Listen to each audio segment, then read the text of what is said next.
하나님 말씀 우리 함께 보도록 하겠습니다. 오늘 우리가 함께 볼 하나님 말씀은 두 군데입니다. 마태복음 15장 21절부터 28절까지 말씀, 그리고 누가복음 7장 1절부터 9절까지 말씀입니다. 마태복음 15장 21절부터 28절까지 말씀, 그리고 누가복음 7장 1절부터 9절까지 말씀. 우리 먼저 마태복음 말씀부터 함께 보도록 하겠습니다. 예수께서 거기서 나가사 두로와 시돈 지방으로 들어가시니 가나안 여인 하나가 그 지경에서 나와서 소리질러 이르되 주 다윗의 자손이여 나를 불쌍히 여기소서, 내 딸이 흉악하게 귀신 들렸나이다 하네. 예수는 한 말씀도 대답하지 아니하시니 제자들이 와서 청하여 말하되 그 여자가 우리 뒤에서 소리를 지으러오니 그를 보내소서. 예수께서 대답하여 이르시되 나는 이스라엘 집에 잃어버린 양 외에는 다른 데로 보내심을 받지 아니하였노라 하시니 여자가 와서 예수께 절하며 이르되 주여 저를 도우소서. 대답하여 이르시되 자녀의 떡을 취하여 개들에게 던짐이 마땅하지 아니하니라. 여자가 이르되 주여 올소이다마는 개들도 제 주인의 상에서 떨어지는 부스러기를 먹나이다 하니 이에 예수께서 대답하여 이르시되 여자여 내 믿음이 크도다, 내 소원대로 되리라 하시니 그때로부터 그의 딸이 나으니라. 이어서 누가복음 7장 말씀도 함께 보겠습니다. 예수께서 모든 말씀을 백성에게 들려주시기를 마치신 후에 가버나움으로 들어가시니라.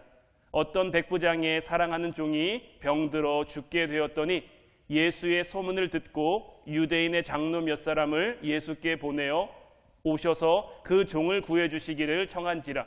이에 그들이 예수께 나와 간절히 구하여 이르되 이 일을 하시는 것이 이 사람에게는 합당하니이다. 그가 우리 민족을 사랑하고 또한 우리를 위하여 회당을 지었나이다 하니 예수께서 함께 가실새 이에 그 집이 멀지 아니하여 백부장이 벗들을 보내어 이르되 주여 수고하시지 마옵소서, 내 집에 들어오심을 나는 감당하지 못하겠나이다. 그러므로 내가 주께 나아가기도 감당하지 못할 줄을 알았나이다. 말씀만 하사 내 하인을 낫게 하소서. 나도 남의 수하에 든 사람이요 내 아래에도 병사가 있으니 이더러 가라 하면 가고 저더러 오라 하면 오고 내 종더러 이것을 하라 하면 하나이다. 예수께서 들으시고 그를 놀랍게 여겨 돌이키사 따르는 무리에게 이르시되 내가 너희에게 이르노니 이스라엘 중에서도 이만한 믿음은 만나보지 못하였노라 하시더라. 아멘. 오늘 이 시간에는 예수님께 인정받은 믿음이라는 제목 가지고 우리가 함께 말씀 나눌 때에 하나님의 크신 은혜와 역사하심이 오늘 이 밤 우리를 통해 나타나기를 주님의 이름으로 축원해 드립니다. 우리가 예수님을 영접하고 예수님을 영접함으로 구원을 얻었어요. 하나님을 알아가면 알아갈수록 우리가 많은 관심을 두게 되는 부분이 무엇이냐? 바로 우리 믿음의 성장, 믿음의 성숙, 우리의 믿음이 온전해지는 걸 거예요. 우리 감리교회에서는 이 과정을 가리켜 성화라고 이야기를 하는데, 그렇다면 우리의 믿음은 어떻게 성장하고 우리의 믿음은 어떻게 성숙해지고 우리는 어떻게 성화하는 것일까요? 헬렌 로즈비어라는 인물이 있는데 이분이 살아있는 믿음이라는 책을 쓰셨어요. 이 책에 보면은 이런 글이 나오는데, 그러나 믿음이라는 사실 자체는 성장하지 않는다. 믿음은 존재하는 것이다. 이 한 문장이 좀 저한테 굉장히 크게 다가온 적이 있었어요. 한 문장임에도 불구하고 뭔가 굉장한 내용이 함축되어 있는 듯한 그런 느낌을 받았는데, 그러면서 든 생각은 또 어떤 생각이냐? 이분이 쓴 책 제목이 뭐죠? 살아있는 믿음이란 말이에요. 살아있는 믿음인데 이분이 한 말은 뭐예요? 믿음 자체는 성장하지 않는다라는 거예요. 책 제목과 책에 나와 있는 글이 좀 굉장히 좀 모순적이고 서로 맞지 않는다라는 생각이 들었었는데, 이 책을 통해서 이분이 하시고자 하는 말은 뭐냐면, 살아있는 이 믿음이라는 거에서 살아있다라는 것이 의미하는 게 뭘까요? 우리의 생명이 살아있다라는 것은 어떤 의미를 가집니까? 생명, 살아있는 생명이 가지고 있는 자연스러운 반응은 자라남과 성장이에요. 우리는 날마다 자라나요. 날마다 성장해요. 그렇다고 우리가 이제 뭐 성인 돼서 키가 크거나 뭐 이런 건 아니지만 우리 몸을 이루고 있는 세포는 끝없이 분열하고 끝없이 죽고 끝없이 생겨나고 이런 것들을 반복하고 있는 거죠. 만약 이런 과정이 없다면 우리는 그냥 썩어갈 수밖에 없는 그런, 살아있다고 말할 수 없는 그러한 존재가 될 수밖에 없는 거죠. 이 헬렌 로즈비어가 믿음이 성장하지 않는다라고 말한 의미는 뭐냐면 바로 믿음의 본질에 관한 거예요. 우리가 믿음이 좋다, 강한 믿음, 약한 믿음 이런 이야기를 하는데, 이런 표현을 할 때 우리는 믿음의 본질에 대한 것을 다루는 것이 아니라 사람과 사람 사이에서 보여지는 어떤 믿음의 결과로서의 상대적인 거예요. 상대적인 행위로 이 사람이 더 강한 믿음을 가지고 있는 것처럼, 이 사람이 더 믿음이 좋은 것처럼 그렇게 여겨질 뿐인 거죠. 그러니까 이 부분을 좀 쉽게 표현해 보자면 5살 아이가 있고요, 20살 청년이 있어요. 5살 아이와 20살 청년 비교해 보면요, 상대적으로 5살 아이는 어리고 연약할 수밖에 없죠. 부족할 수밖에 없죠. 그렇다고 이 5살 아이의 생명이 불완전한 생명이라고 할 수 있습니까? 아니죠. 이 아이는 5살 나름대로의 온전한 생명을 지니고 있는 거예요. 또 반대로 이 20살 청년과 한 60대 할아버지가 있는데, 이 60대 할아버지가 가지고 있는 세상을 살아오면서 겪은 그 노련함과 지혜가 아직 젊은 청년들에게는 없죠. 뭐 패기와 열정은 있을지 몰라도 어떤 노련함과 이런 성숙함은 없단 말이에요. 이런 것들을 가지고 있지 않은 청년들이 불완전한 생명이라고 할 수 있습니까? 아니죠. 20대로서 이 청년들은 그 온전한 생명을 가지고 있는 거예요. 이처럼 우리가 믿음을 표현함에 있어서 어떤 행위의 열매로 믿음을 판단하는 것은 좀 굉장히 위험할 수 있는 거예요. 왜냐하면 믿음은 우리에게서 비롯된 것이 아니라 하나님이 주신 것이기 때문인 거죠. 믿은 지 얼마 되지 않아서 그의 믿음이 불완전하다면 어느 수준까지 이르러야 믿음이 온전하다고 말할 수 있을까요? 어느 정도 성장해야, 어느 정도 자라야? 지금 저는 제 믿음을 온전한 믿음, 완전한 믿음이라고 하나님 앞에 말할 수 있을까요? 믿음은 단지 존재할 뿐인 거예요. 믿음은 내가 믿었느냐 믿지 않았느냐 이렇게만 표현할 뿐이지 강하다 혹은 약하다는 어떤 농도적인 그런 표현은 적합하지 않은 표현이에요. 그런데 성경을 보면 이런 내용이 있어요. 로마서 14장 1절 2절 말씀을 보면 믿음이 연약한 자를 너희가 봤되 그의 의견을 비판하지 말라. 어떤 사람은 모든 것을 먹을 만한 믿음이 있고 믿음이 연약한 자는 채소만 먹느니라. 사도 바울이 믿음을 표현함에 있어서 믿음이 연약한 자라고 표현을 한단 말이에요. 사도 바울은 도대체 무엇을 가리켜 믿음이 연약하다라고 말하고 있을까? 여기서 이 믿음이 연약하다라는 말은 믿음을 삶에 적용하는 그 범위가 넓으냐 적으냐인 거예요. 믿음이 없냐 있냐가 아니라, 믿음이 강하냐 약하냐가 아니라 그 믿음을, 우리에게 주신 그 믿음을 우리의 삶에 얼만큼 적용할 수 있느냐의 범주와 관련된 거예요. 그래서 사도 바울은 믿음이 연약한 자를 가리켜 뭐라고 말하는 거예요? 비판하지 말라라는 거예요. 그는 그 나름대로의 믿음을 가지고 그의 삶에 그가 적용할 수 있는 부분 가운데, 그 범주 가운데 믿음을 적용하고 있는 거예요. 반대로 사도 바울의 표현을 빌려 믿음이 연약한 자가 있다면 믿음이 강한 자도 있겠죠. 그럼 그 믿음이 강한 자는 뭐예요? 하나님이 주신 그 믿음 가지고, 존재하는 그 믿음을 가지고 삶의 조금 더 넓은 영역의 믿음을 사용하고 활용할 수 있는 거예요. 처음 믿은 사람과 한 10년 믿은 사람, 어떻게 믿음을 삶에 적용하는 게 똑같을 수 있겠어요? 뭐든 다 처음은 서툴고 어색하죠. 하지만 빨리 배우고 빨리 하는 사람이 있는 것처럼, 또 느리게 하고 더디게 하는 사람들이 있는 것처럼, 우리가 살아계신 하나님을 알아가면 알아갈수록 뭐 빠르냐 느르냐, 뭐 좀 천천히 가냐 더디게 가냐의 차이는 있을지 몰라도 하나님이 우리의 심령 안에 완전한 믿음을 주셔서 그 믿음을 우리의 삶에 적용해가는 훈련을 차츰차츰 하게 하실 거예요. 이것을 가리켜 우리는 연단이라고 말하는 거죠. 이러한 연단을 통해 하나님이 주신 믿음을 우리가 잘 쓰고 활용할 수 있게 되는 거예요. 여기서의 이 믿음은 강한 믿음이냐 적은 믿음이냐가 아니에요. 하나님이 우리에게 주신 믿음은 다 온전한 믿음이에요. 완전한 믿음이에요. 다만 그것이 우리의 삶 가운데 적용되어지는, 우리가 새로운 도구나 새로운 운동을 배울 때도 이 운동이 우리 몸에 익는 데까지 굉장히 좀 시간이 걸리잖아요. 저도 이제 운동을 좋아해서 운동을 배우다 보면 항상 모든 운동이 뭘 말하느냐면 힘을 빼라고 말해요.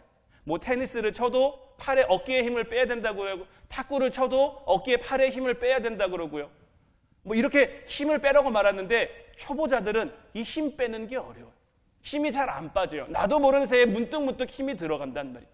우리가 우리의 삶 가운데 믿음을 적용하는 것도 마찬가지예요.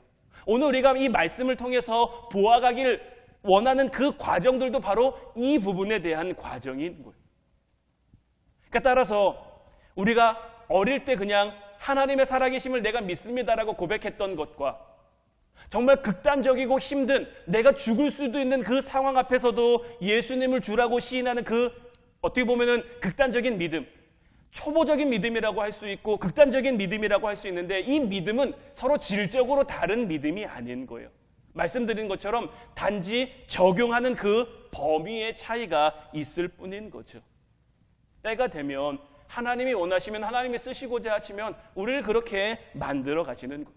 그렇다면 이제 우리가 오늘 말씀을 통해서 예수님이 어떤 자에게 믿음이 있다고 말씀하셨는지를 좀 살펴보면서, 예수님이 믿음이 있다라고 말씀하신 자라면 그의 믿음이 가장 확실한 거잖아요. 그래서 그들은 어떤 상황에서 어떤 믿음을 가지고 어떤 삶을 살았는지를 우리가 좀 살펴보면서 하나님이 우리에게 주신 이 믿음에 대한 영역의 이해를 좀 넓혀가기를 소망해요. 여러분들이 아는 성경 속에 나와 있는 예수님이 믿음이 있다라고 인정한 사람, 여러분들 혹시 알고 있는 인물이 누가 있습니까? 오늘 우리가 함께 본 본문 말씀 외에도 우리가 좀 첫 번째로 다루기 원하는 사람은 바디메오라는 인물이에요. 바디메오. 예수님께 믿음이 있는 자라고 칭함받은 가운데 이 디메오의 아들인 맹인거지 바디메오가 있어요. 그는 자기의 형편이나 어떤 자기의 능력으로 나음받을 가능성이 전혀 없다라는 것을 알고 있었어요. 그가 할 수 있는 것은 그저 구걸하는 거예요. 날 때부터 앞을 볼 수가 없었거든요. 한 번도 앞을 본 적이 없어요. 그래서 그는 자기의 처지를 누구보다 잘 알고 있었던 거죠. 그런데 이 바디메오에게 어떤 소문이 들립니까? 예수 그리스도라는 소문이 들리는 거예요. 예수 그리스도라는 소문을 들음으로써 어떤 희망도 어떤 소망도 갖지 못하던 그에게 자기를 이 지긋지긋한 이 어둠으로부터 벗어나게 해줄 한 줄기 빛이라는 그 소망을 품게 되는 거예요. 자포자기하고 그냥 되는 대로 살고 있던 그의 인생을 정말 한 줄기 소망을 갖게 한 거죠. 허다한 군중들 사이로 여리고를 지나 나가시는 예수님을 향해 소리 지릅니다. 간절히 소리 지릅니다. 많은 사람이 비난하고 손가락질하면서 조용히 하라 그래요. 하지만 그는 멈출 수가 없었어요. 왜 그렇습니까? 유일한 소망이니까요. 유일한 희망이니까요. 유일한 기대니까요. 예수님이 자신을 이 어둠 가운데서 해방시켜줄 유일한 소망이라고 믿었기 때문에 그의 간절함을 어느 누구도 말릴 수가 없는 거죠. 그래서 그는 더욱 크게 소리 지르며 예수님이 자기를 불쌍히 여겨주실 것을 간구한 거예요. 예수님께서는 멈춰 서시고는 그를 부르셨죠. 그리고 그를 평생 붙들고 있던 그 어둠 가운데서 빛을 보게 하시며 이 바디메오에게 무엇을 말씀하셨습니까? 내 믿음이 너를 구원했다라고 말씀하신 거죠. 우리가 또 예수님이 믿음 있는 자라고 칭함받은 사람 가운데 또 다루고 싶은 사람은 혈루증 걸렸던 여인이에요. 그는 혈루증을 고치기 위해서 여러 해 동안 정말 수단과 방법을 가리지 않았어요. 전 재산을 다 허비하면서까지 자기의 이 병을 고치고자 했단 말이에요. 그런데 고칠 수 있었습니까? 없었습니까? 고칠 수 없었어요. 어떤 수단, 어떤 방법으로도 나음을 받지 못한 그녀는 내가 여기서부터 나을 수 있는 방법이 전혀 없구나, 이것을 알게 됐단 말이에요. 그런데 다른 일로 지나가시는 예수님을 보게 됐죠. 회당장 야이로의 딸을 고쳐주시기 위해, 살려주시기 위해 지나가는 그 예수님을 보게 됐고, 그녀의 마음속에 어떤 소망이 생깁니까? 내가 예수님의 옷자락에 손만 대도 내가 이 병으로부터 나음을 받을 수 있지 않을까? 라는 그 소망을 품게 되는 거예요. 그래서 그 소망 가운데 많은 군중이 밀집되어 있었단 말이에요. 그 군중들을 해치고 예수님께 나아가 예수님의 옷자락에 손을 댔고 손을 댄 즉시 고침을 받았어요. 자기에게서 능력이 나간 줄 아는 그 예수님께서는 자기에게 손을 댄 자를 찾으셨죠. 예수님께서 자기의 옷에 손댄 자를 모르셔서 찾으셨을까요? 누가 된지 몰라서 누가 내 옷에 손을 댔느냐라고 물으셨을까요? 예수님은 이미 아셨죠. 누가 만졌는지 어떤 소망을 가지고 나왔는지 이미 다 아셨죠. 하지만 예수님께서는 공개적으로 그녀를 찾으셨어요. 그리고는 그녀를 자기 앞에 불러 세우셨어요. 왜냐하면 예수님께서는 이 여인이 직접 예수님 앞에 나와 서기를 원하신 거예요. 그리고 그녀가 예수님 앞에 엎드려 나와 고백했을 때 예수님께서는 이 여인에게 무엇을 말하셨습니까? 딸아, 내 믿음이 너를 구원했으니 평안히 가라라고 말씀하셨어요. 여기서도 예수님께서는 이 여인의 믿음을 말씀하셨어요. 또 살펴보기 원하는 사람은 누구냐? 예수님께 고침받았던 10명의 나병 환자 가운데 다시 예수님께 나온 그 한 사람. 이 10명의 나병 환자 역시 세상으로부터 부정한 자라고 낙인 찍혀 저주받는 삶을 살아가는 자들이었죠. 이들 역시 소망이 없었어요. 소망이 없는데 예수님이라는 소망이 그들 가운데 생긴 거죠. 그래서 예수님이라는 소망을 품고 예수님께 나아왔어요. 예수님께서는 10명을 모두 고쳐주시고 가서 제사장에게 그 몸을 보여주라 하셨단 말이에요. 그런데 예수님께서는 예수님께 고침받은 그 10명 모두를 향해 믿음을 말씀하시는 게 아니라 고침을 받고 제사장에게 가다가 다시 예수님께 돌아온 그 한 사람을 향해서 내 믿음이 너를 구원했다라고 말씀하셨어요. 이것은 무엇을 의미합니까? 믿음으로 구원을 얻는 것이 단순히 병 고침을 얻는 것을 말하는 것이 아님을 말하는 거예요. 그들에게 진정한 믿음의 원리를 예수님께서는 말씀하셨는데 예수님께서 말씀하시는 믿음의 원리가 무엇입니까? 지금 제가 말씀드린 이 세 가지 에피소드의 공통점이 무엇입니까? 모두가 다 소망 없는 자들이었어요. 소망을 품을 수 없는 자들이었어요. 세상의 방법으로는 그들의 문제를 해결할 수 있는 그 어떤 기대도 희망도 소망도 가질 수 없는 이들이었단 말이에요. 그런데 이들에게 어떤 소망이 생겼습니까?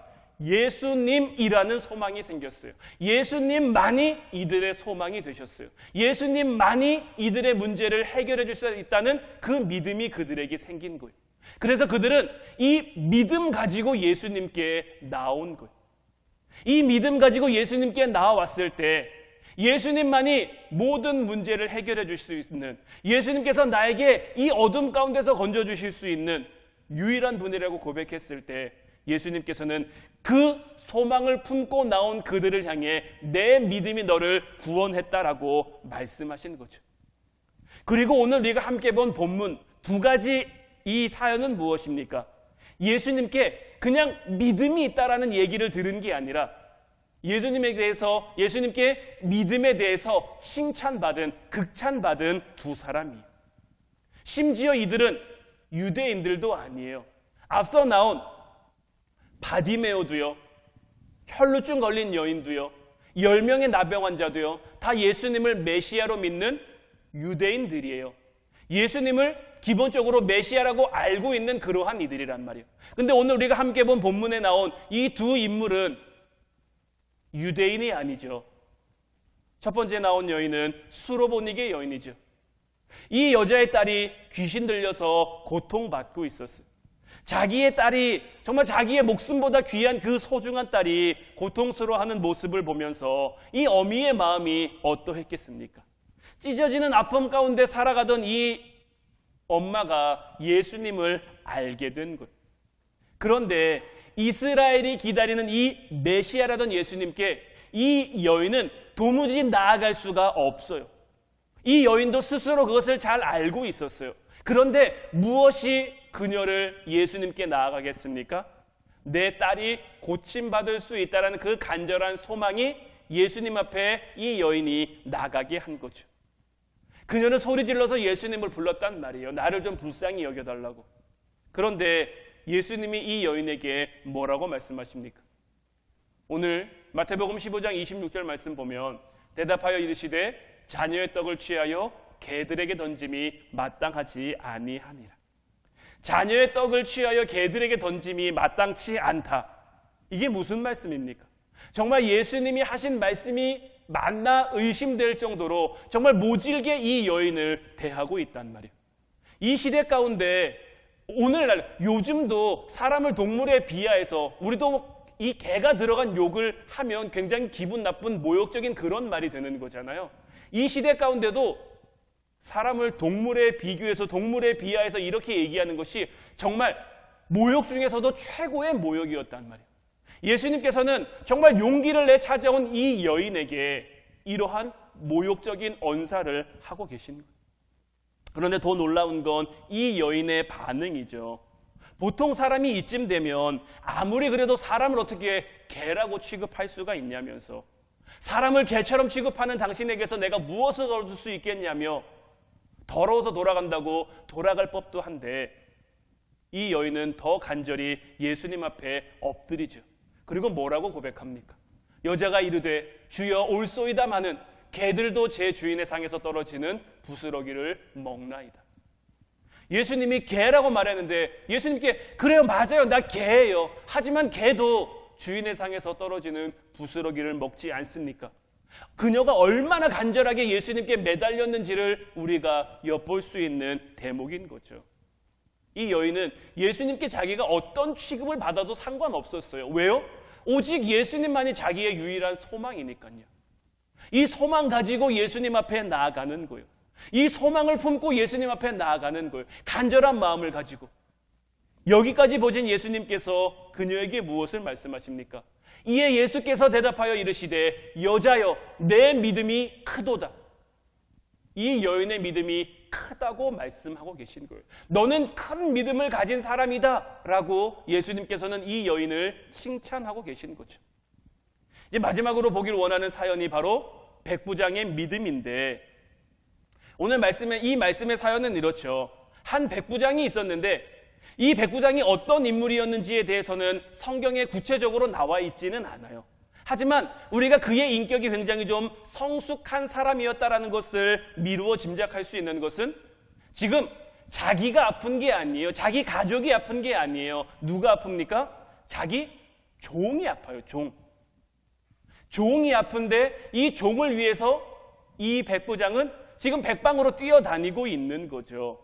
그리고 유대인의 장로들에게 찾아가서 부탁했는데 이 유대인의 장로들이 예수님께 와서 무엇을 말합니까? 이 백부장이 굉장히 좋은 사람입니다. 우리를 위해서 회당도 지었습니다 라고 말할 정도로, 이스라엘 민족을 사랑했다고 말할 정도로 굉장히 좀 인격적으로 성숙한 사람이. 그래서 이 백부장이 예수님께 자기의 종을 위해서 이 장로들에게 부탁해서, 그러니까 이 장로들을 보낸 것도 장로들을 통해서 예수님을 자기 집으로 데려와라, 이렇게 예수님을 데려오기를 바라는 게 아니라 자기가 감히 나아가지 못함을, 이 누가복음 7장 6절부터 8절까지 말씀을 보면 예수께서 함께 가실 때 이에 그 집이 멀지 아니하여 백부장이 벗들을 보내어 이르되 주여 수고하지 마옵소서 내 집에 들어오심을 나는 감당하지 못하겠나이다. 처음부터 이 백부장은 예수님을 데려오는 게 목적이 아니에요. 어느 곳에 계시든지 예수님이 말씀만 하시면 그 종의 병이 낫겠습니다라고 믿는 그 믿음을 가지고 장로들을 청해 보낸 거예요. 그는 이미 자기가 예수님 앞에 설 수 없는, 자기를 이방인으로 취급해서 이미 처음부터 예수님을 집에 모시고자 함이 아니라, 말씀드린 것처럼 멀찌감치 떨어져서 말씀만 하셔도 병이 나을 거라는 그 확신을 가지고 있었단 말이에요. 당시 절대적인 권력을 행사하던 그 로마 장교 중에서도 백부장이란 말이에요. 백부장의 어떤 권위와 그런 모습은 찾아볼 수 없을 정도로 그는 간절한 모습을 보이고 있죠. 어떤 자기의 명예, 자기를 나타낼 수 있는 어떤 직위, 직분 이런 거는 안중에도 없는 거예요. 이 백부장은 다른 병든 사람, 다른 가난한 사람들과 다름없이 똑같은 태도로 지금 예수님 앞에 선 것인데, 이런 백부장을 향해 예수님께서는 뭐라고 말씀하십니까? 예수께서 들으시고 그를 놀랍게 여겨 돌이키사 따르는 무리에게 이르시되 내가 너희에게 이르노니 이스라엘 중에서도 이만한 믿음은 만나보지 못하였노라 하시더라. 예수님께서 이 백부장의 믿음을 정말 극찬하신단 말이에요. 이스라엘 중에서도 이만한 믿음은 찾아보지 못했대요. 만나보지 못했대요. 예수님께서 이 백부장의 믿음을 이렇게까지 칭찬하신 이유가 어디 있을까요? 자기가 오지 않아도 병이 나을 거라는 그 믿음의 확신을 가지고 있었기 때문에 그렇게 얘기했을까요? 물론 그런 부분도 있었겠죠. 하지만 예수님께서 백부장의 믿음을 이만큼 인정하시고 이만큼 칭찬하신 이유는 다른 데 있는 게 아니라, 자, 지금 우리가 살펴봤던 다른 인물들, 바디메오, 혈루증 걸린 여인, 10명의 나병 환자들 가운데 돌아온 그 한 사람, 그리고 수로보니게 여인까지, 이들에게는 정말 간절한 사연이 있어요. 그 간절함과 절박함이 자기와 밀접히 닿아 있어요. 그런데 이 백부장은요? 아니에요. 다른 사람들처럼 물론 이 종을 얼만큼 사랑했는지는 알 수 없으나 이 종에게는, 이 백부장에게는 사실 다른 방법을 찾아볼래도 얼마든지 찾아볼 수가 있어요. 그만큼 힘도 가지고 있고요, 능력도 가지고 있고 권위도 가지고 있단 말이에요. 그런데 다른 이들과 마찬가지로 간절한 소망 가지고, 간절한 기대를 가지고 예수님께 믿음으로 나아간 것. 예수님께서는 바로 이 부분을 보시고 이 백부장의 믿음을 극찬하신 거예요. 예수님께 오늘 이 믿음이 있다고 지칭받은 자들은 내가 믿음으로 살아야지, 내가 율법으로 의롭게 돼야지, 그렇게 애쓰거나 노력했던 그런 사람들이 아니에요. 말씀드린 것처럼 소망 없는 자들이었고요.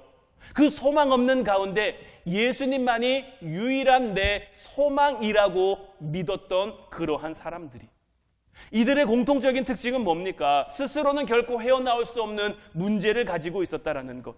그래서 그 문제에서 벗어나고자 수단과 방법을 가리지 않고 다 해봤지만 모든 것이 다 실패하고 모든 것이 다 소용이 없었던 거죠.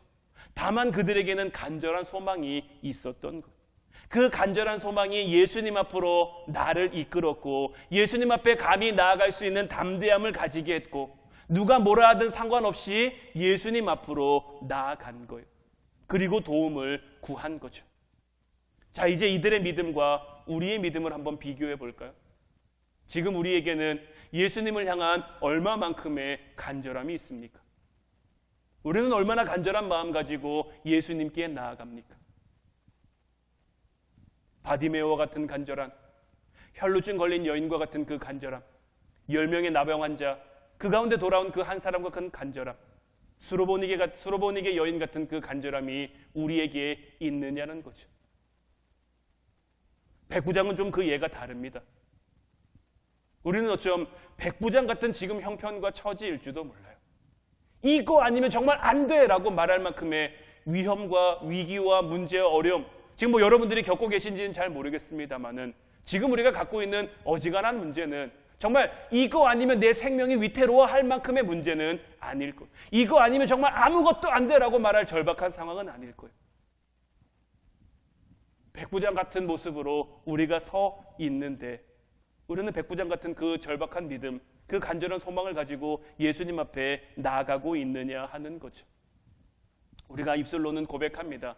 예수님이 내 소망입니다. 예수님이 내 전부입니다. 예수님만이 내 문제를 해결할 수 있습니다. 예수님만이 모든 것을 아십니다. 이렇게 고백하는데 정말 내 삶의 현장에서는, 내 정말 삶의 그 자리에서는 예수님을 안 믿는다는 얘기가 아니에요. 예수님을 믿는데 예수님 말고도, 예수님 외에도 내가 붙잡고 있는 그러한 것들이 없느냐 하는 거죠. 이게 내 삶에 내가 할 수 있는 방법들을 쓴다 이런 것들이 잘못됐다고 여러분들에게 말씀드리는 게 아니에요. 내가 할 수 있는 것을 한다, 이것이 틀렸다고 여러분들에게 말씀드리는 게 아니에요. 다만 내가 먼저 믿음으로 주님 앞에 나아가고 있고 내가 먼저 믿음으로 주님 앞에 서고 있느냐, 이거는 나와 주님과의 관계에서 나만 아는 부분인 거죠. 정말 이 부분에서 나는 정말 떳떳하게 나는 예수님만 붙잡고 있습니다. 예수님이 나의 도움이십니다. 예수님이 나의 구원이십니다. 예수님이 나의 방패이시고 산성이시고 예수님이 나의 모든 것입니다. 이렇게 고백할 수 있느냐는 거죠.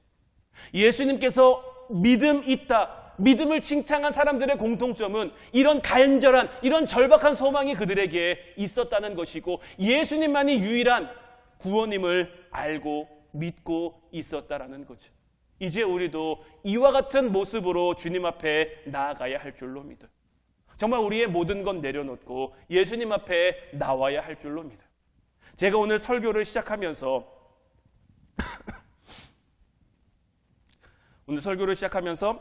헬렌 로즈비어라는 이 인물에 대해서 말씀을 드렸는데 이 여인이 우리가 주님 앞에 설 수 있다는 것과 내가 주님으로 인해 고난받는 것은 정말 내 삶의 특권이다라는 그러한 얘기를 했어요. 이 여인이 이렇게 이야기한 이유가 어디 있을까요? 예수님을 만나보니까, 그 간절한 소망 가운데 예수님을 만나보니까 내가 예수님과 함께 더불어 사는 것이 내 삶 가운데 얼마나 귀한 일이고 얼마나 큰 특권인지를 알게 된 거죠. 그러니 이와 같은 고백을 할 수 있었던 거예요. 우리는 우리의 삶 가운데 주님 앞에 살아가는 우리의 삶을 뭐라고 고백할 수 있겠습니까?